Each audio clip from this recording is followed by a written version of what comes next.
하예솔의 친부가 본인이라는 걸 알게 된 전재준이 딸을 합법적으로 데려올 방법이 없다라는 사실을 듣는 장면이 나옵니다. 마지막으로 전재준이 할 수 있는 건 박연진이 직접 하도록 설득하는 방법밖에 없다는 점.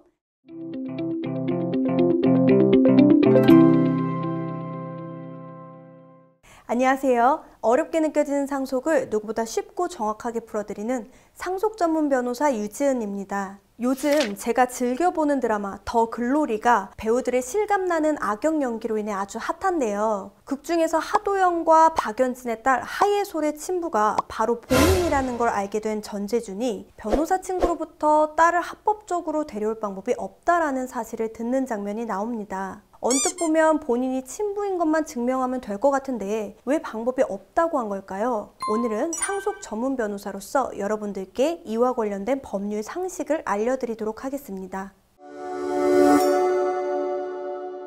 일단 우리 민법엔 아래 보시는 바와 같이 일정한 조건하에 출생한 자녀는 남편의 자녀로 추정한다, 이런 규정이 있는데요. 이러한 친생자 추정이 생기게 된 배경을 살펴보면 요즘은 과학기술이 발달해 유전자 검사로 친부를 확인하는 데 어려움이 없지만 과거에는 친부가 누구인지 확인하기 어려웠기 때문에 가정의 평화와 자녀의 이익을 지키기 위한 제도가 필요했는데요. 이에 일정한 기간을 정해 그 기간 안에 임신하거나 태어난 자녀를 혼인 중 남편의 자녀로 추정하도록 규정하게 된 겁니다. 그런데 만약 이렇게 추정됐던 자녀가 알고 보니 친자녀가 아니었다면 어떠한 법적 절차를 통해 이를 번복할 수 있는지 지금부터 설명드리도록 하겠습니다. 자, 이해하기 쉽도록 더 글로리에서의 상황에 빗대어 말씀드리자면 극중 하예솔은 어머니 박연진이 남편 하도영과 혼인관계 중 출생하였기 때문에 하도영의 자녀로 추정되어 법적으로 하도영의 딸로 등재되었는데요. 극중에서와 같이 본인이 친생부였다는 걸 알게 된 전재준이 하예솔을 본인의 딸로 데려오기 위해서는 친생 부인의 소를 통해 이미 등재된 하도영과 하예솔의 법적 부녀 관계를 먼저 정리해야만 합니다. 친생 부인의 소, 용어가 참 어렵죠. 쉽게 설명드리자면 가족관계증명서에 내 자녀로 기재된 이 자녀는 내 자녀가 아니니 법적으로 지워달라는 걸 법원에 요청하는 소송이라고 이해하시면 되는데요.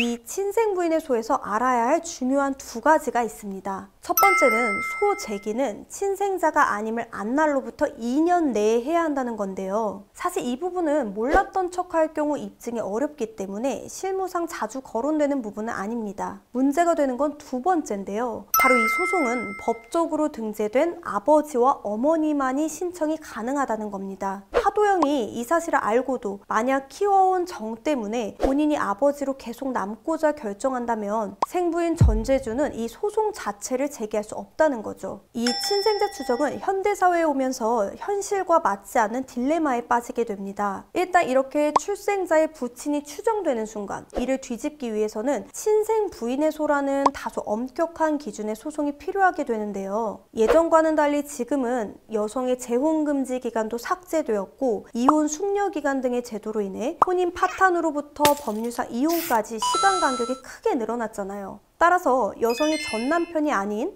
다른 남자의 아이를 출산할 가능성이 매우 커지게 된 거죠. 물론 유전자 검사 기술의 발달로 친부의 확인이 쉬워졌다는 것도 이 추정의 필요성이 적어진 이유기도 하고요. 따라서 출생한 자녀가 전 남편의 자녀가 아님이 명백한데도 이런 규정 때문에 일단 전 남편의 친생자로 등록된 뒤 이를 엄격한 소송을 통해 번복해야 한다는 것은 모두에게 불편한 현실이 된 겁니다. 저희 의뢰인들 경험에 비춰보면 단순히 불편한 정도가 아닌데요. 친생 부인의 소는 반드시 부모 중 한 명이 제기해야 하는데 이혼 후 다시는 보기 싫었던 전 남편을 다시 대면해야 하는 데다 아이의 출생 사실도 부득이 알려질 수밖에 없고요. 또한 소송 과정에서 자녀의 친부에 대한 신상 정보까지 노출되는 경우도 많습니다. 더 최악의 경우는 만약 전 남편이 악의적으로 소송에 비협조적으로 나와 소송이 지연될 경우 자녀의 출생 신고 역시 늦어지게 된다는 건데요. 이로 인해 여러 불만들이 커지자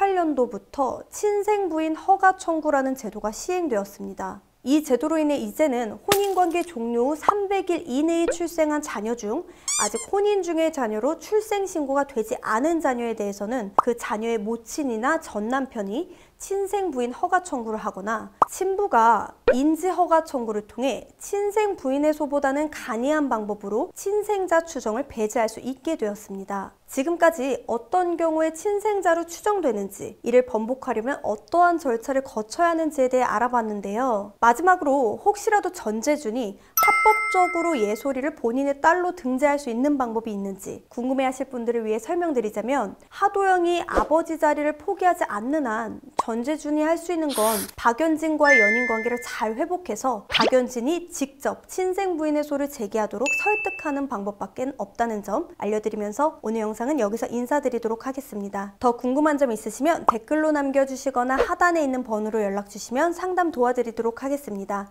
도움이 되셨다면 구독과 좋아요 눌러주시면 제 영상에 큰 응원이 될 것 같습니다. 감사합니다.